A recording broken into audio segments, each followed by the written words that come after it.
Graça e paz, amados. Estamos novamente com vocês em mais esta série Compreendendo as Escrituras. E hoje daremos continuidade, amém, queridos, ao nosso estudo sobre a volta de Jesus.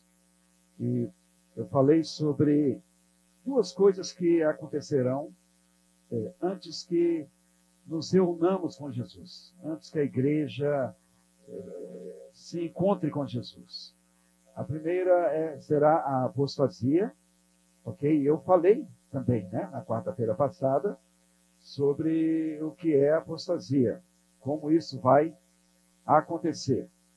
E depois eu comecei a falar sobre o anticristo, ok?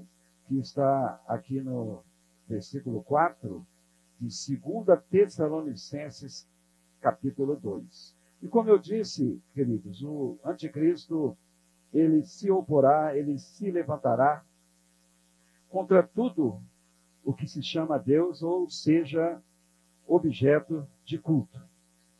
E a palavra do Senhor diz que o anticristo, ele será seguido por todas as nações, e através dele, as nações se apostatarão da fé. Muitos se voltarão contra Deus. Haverá uma hostilidade gigantesca neste mundo causada pelo anticristo. E ele vai se revelar com toda a rebeldia, como filho da destruição, não aceitará nenhum rival, ele vai se dizer Deus, e a palavra diz que ele se assentará no santuário de Deus. Eu acredito, queridos, que o templo será reconstruído. Há estudiosos que não creem dessa forma, mas eu estou falando sobre a minha linha de pensamento. Eu creio sim que o templo será reconstruído em Jerusalém, e o anticristo então vai se assentar nesse templo, ou sentando-se como se fosse o próprio Deus. Vejam os versículos 9 ao 12, aí de 2 Tessalonicenses capítulo 2. A palavra diz: ora, o aparecimento do iníquo é segundo a ação de Satanás, com todo o poder, sinais e prodígios da mentira, e com todo o engano de injustiça aos que estão perecendo, porque não acolheram o amor da verdade para serem salvos. E é por esse motivo que Deus lhes envia a operação do erro, para darem crédito à mentira, a fim de serem condenados todos os que não creram na verdade, mas tiveram prazer na injustiça. Então, amados, a vida do anticristo, ela será para os judeus, em especial, como a vida de Cristo. Os judeus, eles não creem que Jesus é o Messias. Esse Jesus que nós cremos, que nós professamos como nosso Salvador e Senhor, os judeus não creem, não acreditam. Eles ainda estão esperando a volta do Messias. E quando o anticristo se manifestar com todo o poder e eficácia de Satanás, eles pensarão que ele é o Messias. E justamente porque eles não acreditam, como nós cristãos acreditamos, que Jesus, ele já veio e nós estamos esperando a sua volta. Então ele enganará os judeus também, queridos. E Satanás, ele será a força, ele será a influência por detrás do anticristo. E vai operar com um poder descomunal, através deste homem da iniquidade, com sinais e prodígios da mentira, através do engano, como nós lemos aí, dos versículos 9 ao 12. Somente os incrédulos, somente os apóstatas, os ímpios serão enganados. Somente aqueles que não acolheram o amor da verdade, como nós acabamos de ler, serão enganados. E O anticristo vai operar com todos os sinais e prodígios da mentira. E essas pessoas, então, elas, por não crerem na palavra de Deus, elas acreditarão realmente no anticristo e se entregarão totalmente ao pecado. Será terrível, queridos, o que ele vai fazer. Este homem da iniquidade, este homem da destruição. Eu quero que você veja os versículos 6 e 7, aí desse texto, de 2 Tessalonicenses 2, algo muito interessante. A palavra diz aqui: e agora vocês sabem o que o detém, para que ele seja revelado a seu tempo. Versículo 7. Porque o mistério da iniquidade já opera, e aguarda somente que seja afastado aquele que agora o detém. Vejam só, queridos. Existe alguém que detém o anticristo. Esse termo é um pronome demonstrativo indefinido masculino. Ok? Aquele que o detém. Quer dizer, nós não sabemos exatamente quem está detendo o anticristo. Só quando aquele que o detém for afastado, o anticristo entrará em ação, queridos. O anticristo, ele será revelado no tempo determinado por Deus. Ok? Só se manifestará quando for afastado aquele que o detém. Notem, amados, que aquele está no masculino. Tem pessoas que falam que o que detém o anticristo é a igreja. Não é, queridos. A igreja está no feminino. Aqui nós vemos que é masculino. Aquele que o detém. Existem pelo menos 4 teorias dos estudiosos quanto ao que impede o anticristo de se manifestar. Ok? Eu vou apenas citar algumas aqui e falar pouca coisa sobre outros aqui, outras linhas de pensamento. Há estudiosos que acreditam que é o Império Romano que detém o anticristo. Há outros que acreditam que é a lei constitucional. Quando deixar de existir a lei constitucional, quando for afastada a lei, o anticristo entrará em ação. Há outros, meus queridos, que acreditam que seja o Espírito Santo.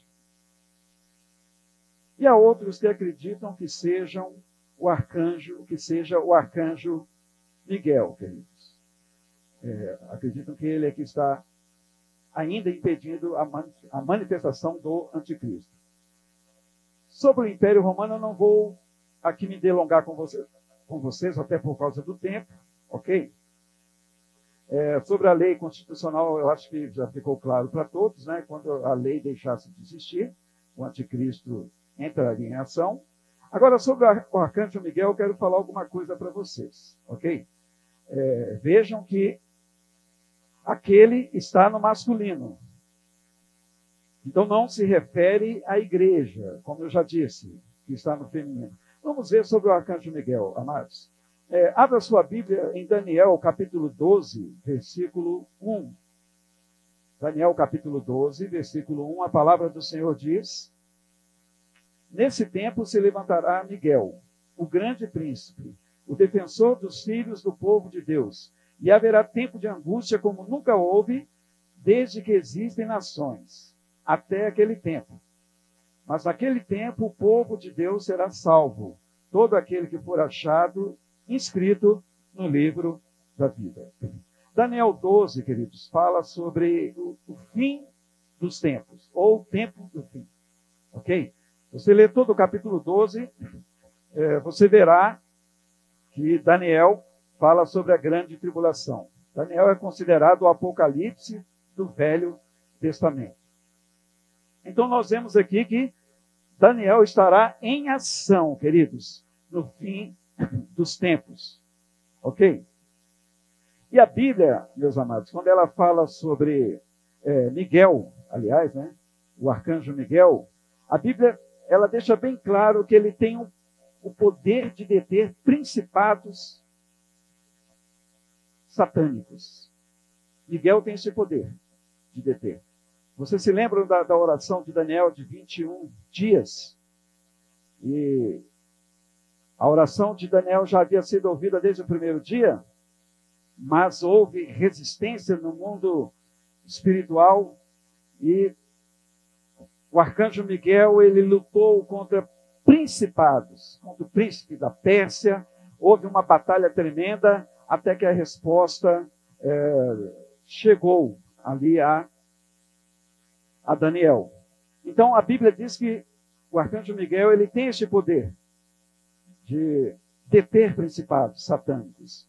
E nós vemos também, amados, eu quero até que você vá para lá comigo, nós vemos também na carta de Judas,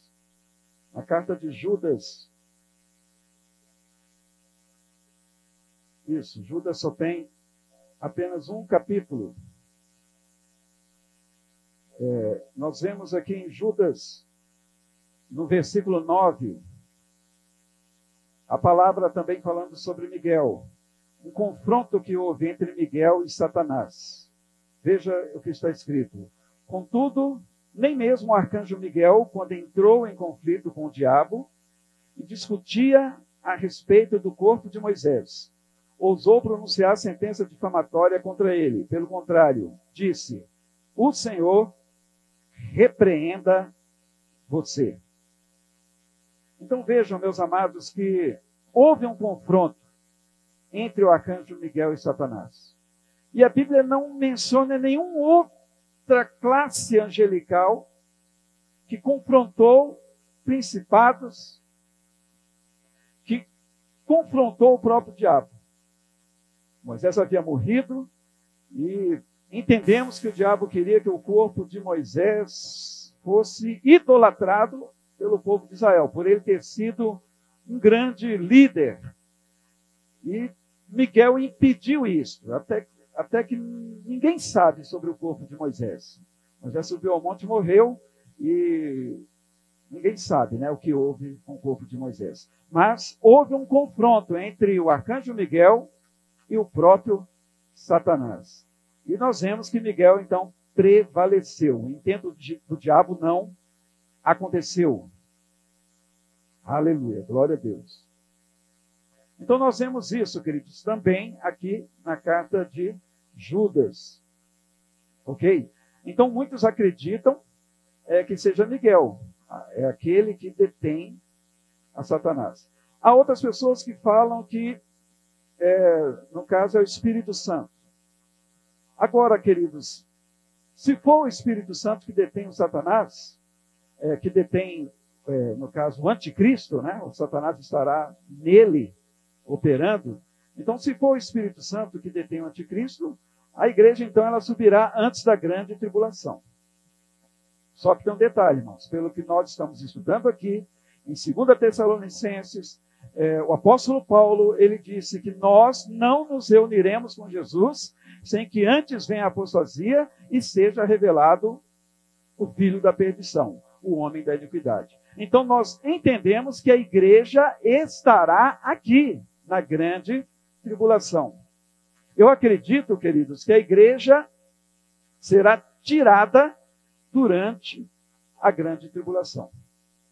Porque, 2 Tessalonicenses capítulo 2, deixa muito claro que a igreja não subirá, Jesus não voltará antes que venha a apostasia e o anticristo se manifeste. E a igreja só subirá quando Jesus vier até as nuvens. A igreja se encontrará com o Senhor. Eu acredito que o arrebatamento, a ressurreição dos mortos em Cristo, vai acontecer durante a grande tribulação. Pode ser na metade da grande tribulação, ou antes, ou até um pouco depois, mas acredito sim que a igreja estará aqui ainda depois que o anticristo se manifestar. Por isso, então, não creio que seja o Espírito Santo quem detém o anticristo. O ministério do Espírito Santo é na igreja. Amém? O Espírito Santo veio justamente para dar vida à igreja. O Espírito Santo trabalha juntamente com a igreja em relação à vontade de Deus. E a palavra também diz aqui, queridos, que na segunda vinda de Jesus, ele destruirá o anticristo com uma facilidade esmagadora. Vejam o versículo 8 aí de 2 Tessalonicenses 2.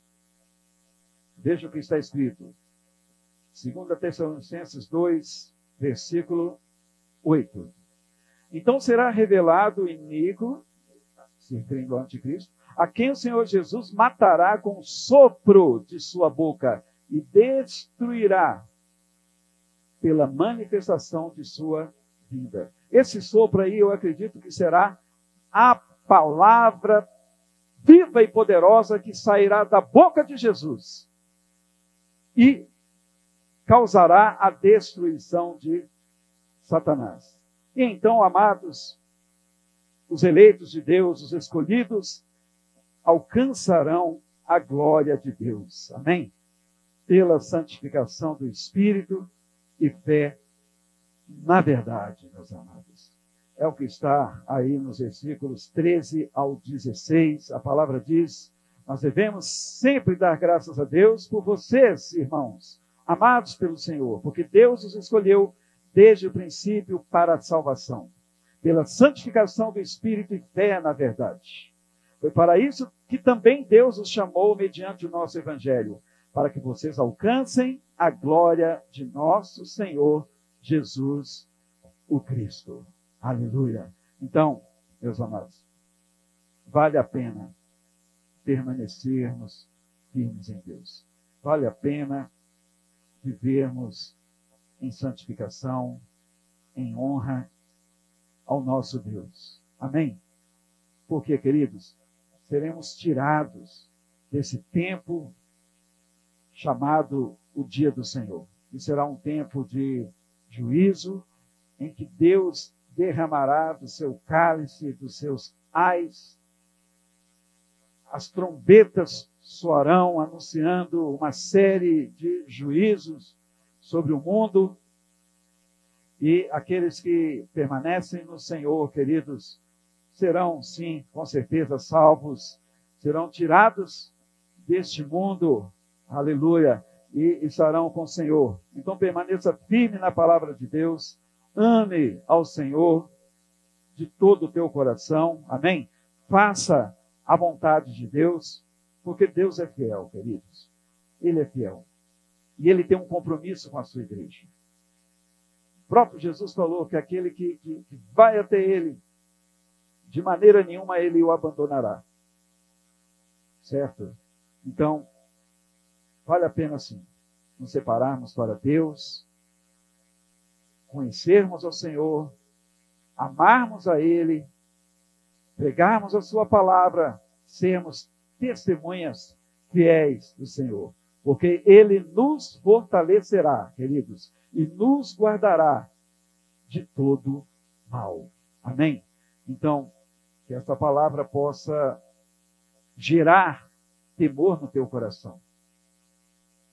Essa palavra, esse pequeno estudo, possa abrir os seus olhos e que o resultado seja que você tema a Deus. Se você estava afastado do Senhor, é o momento de você reconciliar com Ele, porque Jesus está voltando, meus amados. Esse é o tema, essa é a segunda parte que se encerra sobre esse tema, a volta de Jesus. Então, volte-se para Deus em nome de Jesus. Amém? Busque ao Senhor. Arrependa-se dos seus pecados. E que você esteja também esperando a sua volta.